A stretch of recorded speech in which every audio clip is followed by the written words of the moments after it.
नमस्कार विद्यार्थी आणि पालक मित्रांनो, मी अंकुश पाटील श्री छत्रपती अकॅडमी पुणेमध्ये आपलं मनपूर्वक स्वागत करतो। नीट UG 2026च्या ॲप्लिकेशन फॉर्मला सुरुवात झालेली आहे। 8 मार्च 2026 पर्यंत विद्यार्थी आपला ॲप्लिकेशन फॉर्म भरू शकतात। ॲप्लिकेशन फॉर्म भरल्यानंतर नेमकं कन्फर्मेशन पेज कशा प्रकारे येतं आणि ॲप्लिकेशन फॉर्म भरत असताना कोणती माहिती विद्यार्थ्यांनी चुकू देऊ नये याविषयी डिटेल इन्फॉर्मेशन आपण आजच्या व्हिडिओमध्ये पाहणार आहोत। त्याचबरोबर ॲप्लिकेशन फॉर्ममधल्या कोणत्या कॉलमचं कोणतं महत्त्व आहे आणि कुठला कॉलम करेक्ट असणं गरजेचं आहे याविषयी सुद्धा सविस्तर माहिती आपण आजच्या व्हिडिओमध्ये पाहणार आहोत। चॅनलवर नवीन असाल तर अशाच माहितीपूर्ण व्हिडिओसाठी श्री छत्रपती अकॅडमी पुणेच्या यूट्यूब चॅनलला सबस्क्राईब करा। अशाच प्रकारचे महत्त्वाचे अपडेट्स तुम्हाला तुमच्या व्हॉट्सअपवर हवे असतील तर डिस्क्रिप्शन बॉक्समध्ये व्हॉट्सअप चॅनलची लिंक दिलेली आहे। त्याचबरोबर नीट UG 2026च्या पेड काउन्सिलिंग सर्व्हिसला सुद्धा आम्ही सुरुवात केलेली आहे। डिस्क्रिप्शन बॉक्समध्ये आमचे 2 ऑफिशियल कॉन्टॅक्ट नंबर आहेत। त्या कॉन्टॅक्ट नंबरला तुम्ही व्हॉट्सअप मेसेज करून आमच्या पेड काउन्सिलिंग सर्व्हिसविषयी अधिक माहिती घेऊ शकता। मुख्य विषयाला आपण सुरुवात करूयात। NTA ची ही ऑफिशियल वेबसाईट आहे। रजिस्ट्रेशन लाईव्ह आहेत। हे जे काही इन्फॉर्मेशन बुलेटिन MTA ने आपल्या वेबसाईटवर दिलेलं आहे ते विद्यार्थ्यांनी व्यवस्थित वाचायचं आहे। सगळं इन्फॉर्मेशन बुलेटिन वाचल्यानंतरच आपला फॉर्म भरायला त्या ठिकाणी घ्यायचा आहे। जर फॉर्म लवकर भरला तर आपल्याला जवळचं सेंटर मिळेल अशा प्रकारचा एक भ्रम विद्यार्थी आणि पालकांमध्ये दरवर्षी असतो। तशी कुठलीही प्रक्रिया नाही। संपूर्ण विद्यार्थ्यांचे 8 मार्च 2026ला फॉर्म भरून झाल्यानंतरच सेंटरचं अलोकेशन त्या ठिकाणी होत असतात। त्यामुळे तुम्ही आरामशीर वेळ घेऊन आपला फॉर्म त्या ठिकाणी भरू शकता। वन टाइममध्ये फॉर्म सबमिट करावा अशी कुठलीही बंधन NTAचं नाही। स्टेप बाय स्टेप तुम्ही फॉर्म सेव्ह करत संपूर्ण डिटेल व्यवस्थित चेक करत त्या ठिकाणी आपला फॉर्म सबमिट करू शकता। एका विद्यार्थ्याचा फॉर्म आपण कंप्लीट भरलेला आहे, त्याचं पेमेंट सुद्धा केलेलं आहे, त्याचं कन्फर्मेशन पेज आलेलं आहे। नेमकं कन्फर्मेशन पेजवर कोणती माहिती येते जी विद्यार्थ्यांकडून चुकता कामा नये याविषयी डिटेल आपण आजच्या व्हिडिओमध्ये पाहणार आहोत। जेव्हा एखादा विद्यार्थी आपला संपूर्ण फॉर्म भरतो, ॲप्लिकेशन फॉर्मची जी काही कॅटेगरी वाईज पेमेंट आहे ते पेमेंट करतो, त्यावेळेस विद्यार्थ्याच्या मेलवर कन्फर्मेशन पेज येतं। त्याचबरोबर वेबसाईटवर वरून सुद्धा विद्यार्थी आपलं कन्फर्मेशन पेज डाउनलोड करून घेऊ शकतो। कन्फर्मेशन पेज डाउनलोड केल्यानंतर विद्यार्थ्यांनी सगळ्यात अगोदर आपला ॲप्लिकेशन नंबर जो आहे जो इथे येतो तो कुठेतरी नोट करून ठेवायचा आहे। त्याचबरोबर फॉर्म भरत असताना आपला जो काही पासवर्ड आहे हा पण विद्यार्थ्यांनी लक्षात ठेवायचा आहे। संपूर्ण ॲडमिशन प्रक्रिया होईपर्यंत या 2 गोष्टी तुमच्यासाठी अतिशय महत्त्वाच्या आहेत। हे कन्फर्मेशन पेज अशा प्रकारे येत आहे, स्क्रीनवर जसं दिसतंय तुम्हाला तशा प्रकारे तुमचं कन्फर्मेशन पेज असणार आहे, म्हणजे फायनल सबमिट। इथे कन्फर्मेशन पेज असं लिहिलेलं आहे। या ठिकाणी काय काय माहिती येते कन्फर्मेशन पेजवर, ॲप्लिकेशन फॉर्ममध्ये बऱ्याचशा ॲडिशनल गोष्टी सुद्धा विचारलेल्या आहेत, परंतु एक्झामच्या दृष्टीने ज्या काही महत्त्वाच्या गोष्टी आहेत त्याच तुम्हाला कन्फर्मेशन पेजवर दिसणार आहेत। त्यामुळं कन्फर्मेशन पेजवर ज्या गोष्टी दिसतात याच्यामध्ये विद्यार्थ्यांनी शक्यतो चुका करू नये। करेक्शन विंडोसाठी NTA ने वेळ दिलेला आहे, परंतु नेमकं करेक्शनला कोणकोणते टॅब ओपन करतील हे सध्या आपल्याला माहिती नाही। त्यामुळे आपला फॉर्म भरतानाच करेक्ट असणं गरजेचं आहे। या ठिकाणी बघू शकता ॲप्लिकेशन नंबर, या कॉलममध्ये तुमचा ॲप्लिकेशन नंबर येईल जेव्हा तुम्ही फॉर्म पूर्ण सबमिट कराल। इथे QR कोड त्यांनी दिलेला आहे, तो QR कोड तुम्हाला या ठिकाणी डिस्प्ले होईल। हे झालं कन्फर्मेशन पेजचं टायटल। त्याच्यानंतर पर्सनल डिटेलमध्ये या ठिकाणी विद्यार्थ्याचं नाव, ही गोष्ट चुकता कामा नये विद्यार्थ्यांकडनं। 10वीच्या मार्कशीटवर आपलं जशा प्रकारे नाव आहे तशाच प्रकारचे डिटेल NTA ने विद्यार्थ्यांना भरायला सांगितलेलं आहे। त्यामुळे नावामध्ये स्पेलिंग मिस्टेक किंवा नावामध्ये इतर कुठल्याही चूक होता कामा नये याची काळजी विद्यार्थ्यांनी फॉर्म भरत असताना घ्यायची आहे। त्याच्यानंतर आपले डेट ऑफ बर्थ व्यवस्थित विद्यार्थ्यांनी भरायचं आहे। त्याच्यानंतर आपल्या आईचं नाव, वडिलाचं नाव हे सुद्धा महत्त्वाचं आहे, कारण हे दोन्ही नावं तुमच्या नावासहित ॲडमिट कार्डवर सुद्धा प्रिंट होणार आहे। त्याचबरोबर तुमच्या रिझल्टवर सुद्धा आई वडिलांचं नाव त्या ठिकाणी प्रिंट होणार आहे। ऑल इंडिया कोट्याच्या काउन्सिलिंग प्रक्रियेचा फॉर्म भरत असताना आई वडिलांचं नाव पुट करून सगळ्या डिटेल व्हेरीफाय केल्या जातात। त्यामुळे ह्या दोन्ही गोष्टी चुकता विद्यार्थ्यांकडनं कामा नये। त्याच्यानंतर जेंडर चुकता कामा नये। तुमचं जे काही जेंडर आहे, मेल आहे, फिमेल आहे किंवा थर्ड जेंडर असेल, जे काही जेंडर असेल ते पण विद्यार्थ्यांनी व्यवस्थित या ठिकाणी भरायचं आहे। जेंडर सुद्धा अतिशय महत्त्वाचं आहे। त्याच्यानंतर नॅशनॅलिटी ही पण चुकता कामा नये। त्याच्यानंतर 12वी परीक्षा कुठून उत्तीर्ण केलेली आहे त्याचं जे काही स्टेट आहे ते पण कन्फर्मेशन पेजवर येत आहे। या ठिकाणी महाराष्ट्र। जर मुलगी असेल फॉर्म भरत असताना तर त्यांना एक प्रश्न विचारला जातोय, in case of girls candidate are you only girl child of your parents, म्हणजे तुम्ही सिंगल गर्ल चाइल्ड आहात का याविषयी माहिती विचारली. याचा काउन्सिलिंग प्रक्रियेमध्ये कुठेही फायदा होत नाही, परंतु एक ॲडिशनल माहिती त्यांनी घेतलेली आहे.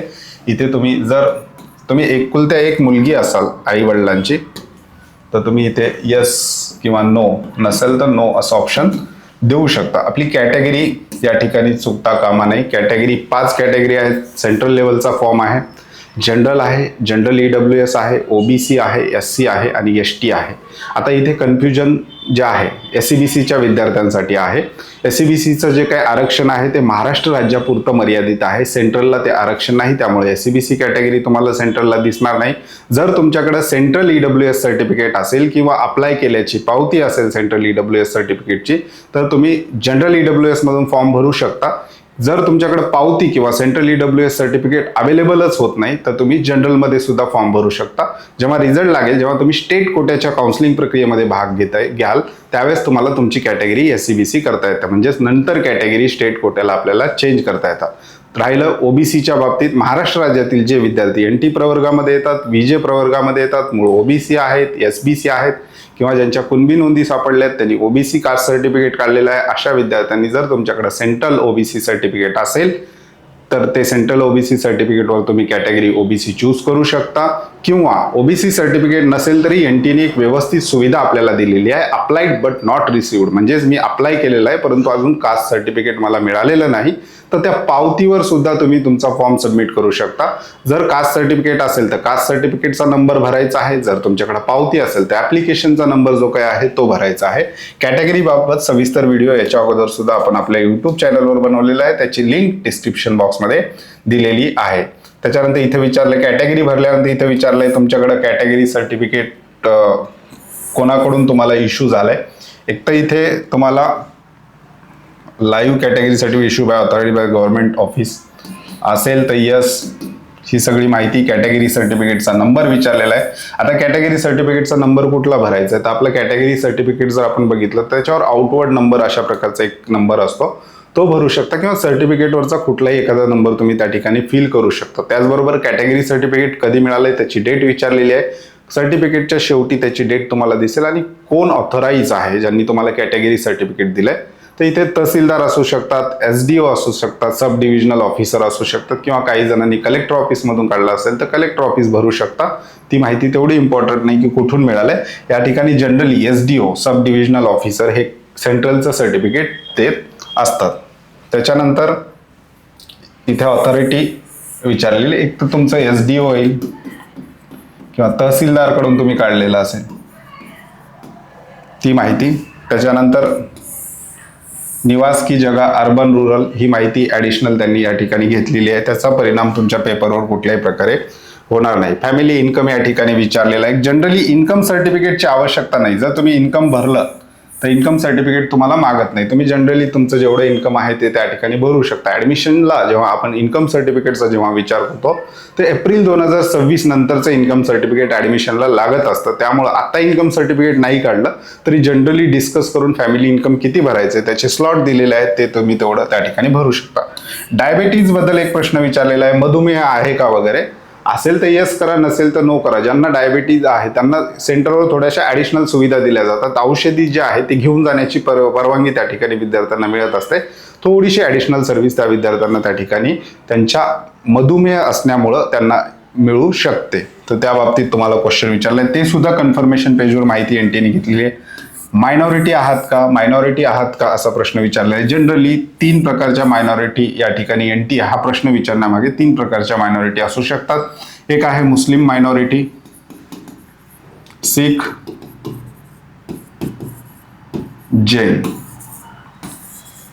ह्या मायनॉरिटी का विचारलेल्या आहेत, कारण काही रिलिजियस ड्रेसेस असतात. NTने एक ड्रेस कोड ठरवून दिलेला आहे की एक्झामला हा ड्रेस कोड विद्यार्थ्यांचा असला पाहिजे. त्या ड्रेस कोडच्या व्यतिरिक्त काही रिलिजियस असे ड्रेस असतात जे विद्यार्थी परिधान करू इच्छितात, त्यांच्यासाठी हा प्रश्न विचारलेला आहे. असेल तर येस करा, नसेल तर नो करा.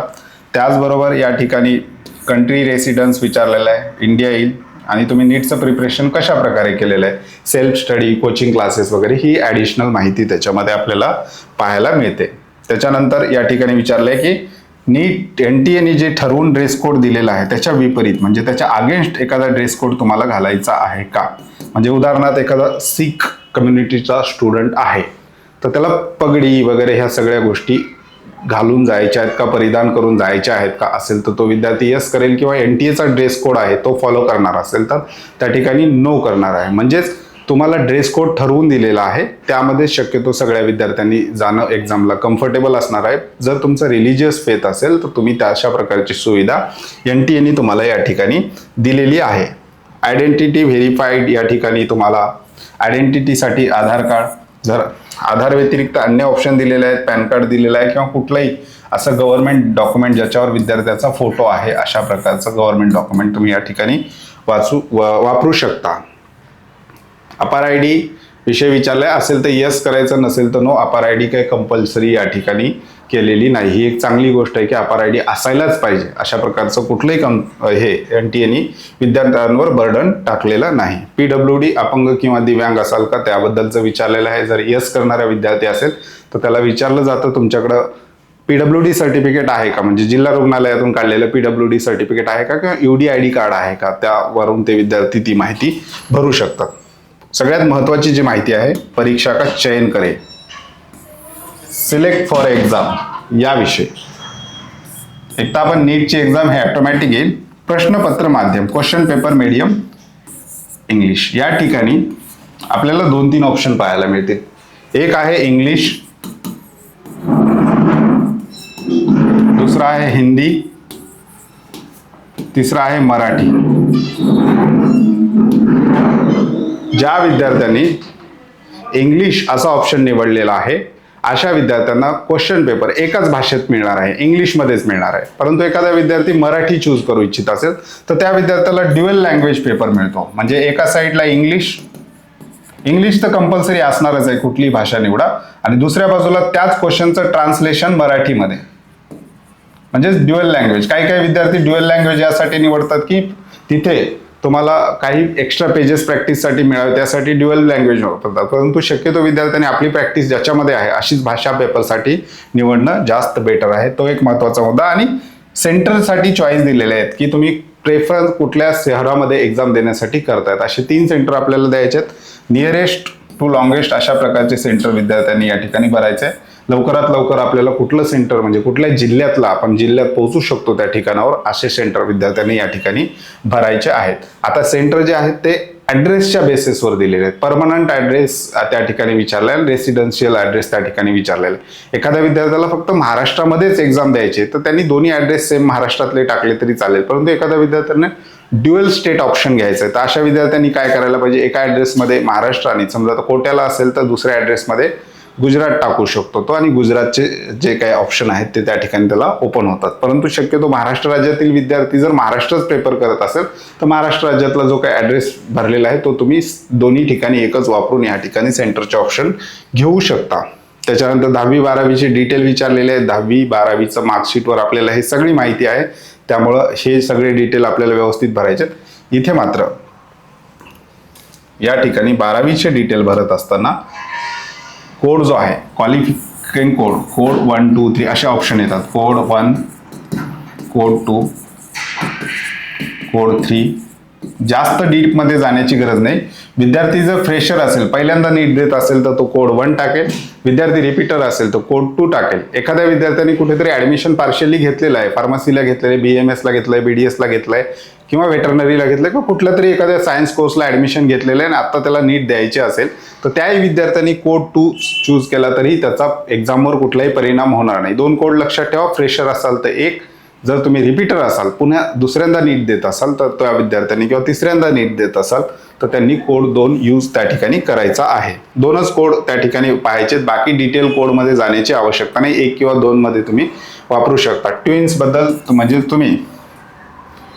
तुम्हाला जुळे भाऊ बहीण आहेत का त्याबद्दल प्रश्न विचारलेला आहे. जो यावर्षी नीट देणारा असेल, एखादा जुळा भाऊ असेल तर यस करा, मग त्याची सुद्धा माहिती त्या ठिकाणी विचारली जाते. म्हणजे 2 जुळे भाऊ एकाच सेंटरवर येऊ नये, त्या ठिकाणी कन्फ्युजन क्रिएट होऊ नये, अशा सगळ्या काळजी NTA घेताना आपल्याला पाहायला मिळतं.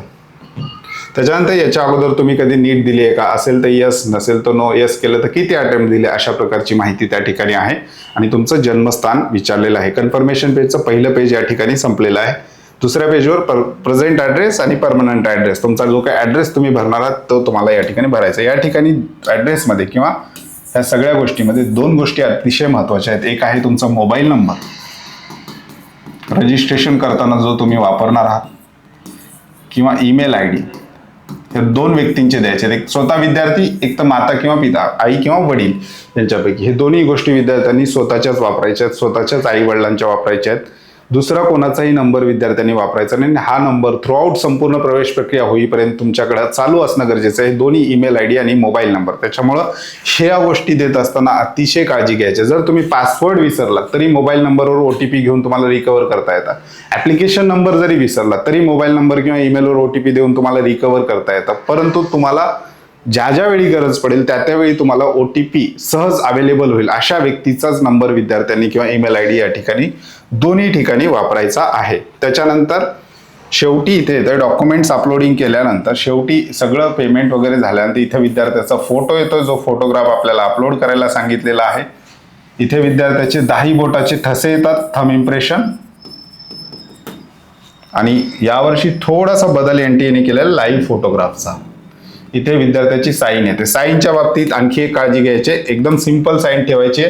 ही साईन अशाच प्रकारची साईन तुमच्या ॲडमिट कार्डवर पण येणार आहे. एक्झाम सेंटरमध्ये OMR सीटवर तुम्हाला साईन करावं लागेल, अटेंडन्स सीटवर साईन करावं लागेल. तिथे तुम्हाला अशाच प्रकारची साईन जमली पाहिजे, साईन मॅच झाली पाहिजे. त्याच्यामुळे साईन जी आहे विद्यार्थ्यांची आपली रेग्युलर आहे ती साईन करायची. नवीन प्रयोग साईनमध्ये विद्यार्थ्यांनी शक्यतो करू नका. दुसऱ्यांदा करायला लावली तर आपल्याला सहज ती साईन करता आली पाहिजे.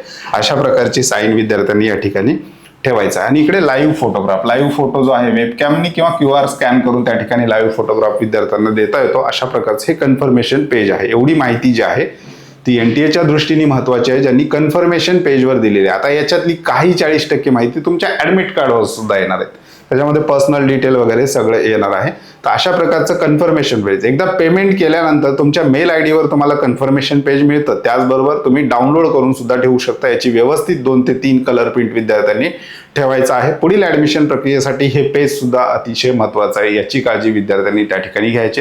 याच्यावर जी माहिती मी सांगितली ती चुकता कामा नये, अशा प्रकारची काळजी सुद्धा विद्यार्थ्यांनी घ्यायची आहे. जर या व्यतिरिक्त तुमचे काही प्रश्न असतील तर कमेंट बॉक्समध्ये विचारू शकता, किंवा आमचे जे 2 नंबर आहेत त्यावर व्हॉट्सअप तुम्ही शक्यतो त्या ठिकाणी केलं तर प्रश्नांची उत्तरं देणं सोपं जाणार आहे. व्हॉट्सअप चॅनलची लिंक डिस्क्रिप्शन बॉक्समध्ये आहे. पेड काउन्सिलिंगसाठी आमचे 2 कॉन्टॅक्ट नंबर आहेत डिस्क्रिप्शन बॉक्समध्ये किंवा स्क्रीनवर तुम्हाला पाहायला मिळतील. तुर्तास आजच्या व्हिडिओमध्ये आपण इथेच थांबतोय. पुन्हा भेटूयात आणखी एका नव्या आणि माहितीपूर्ण व्हिडिओमध्ये. धन्यवाद.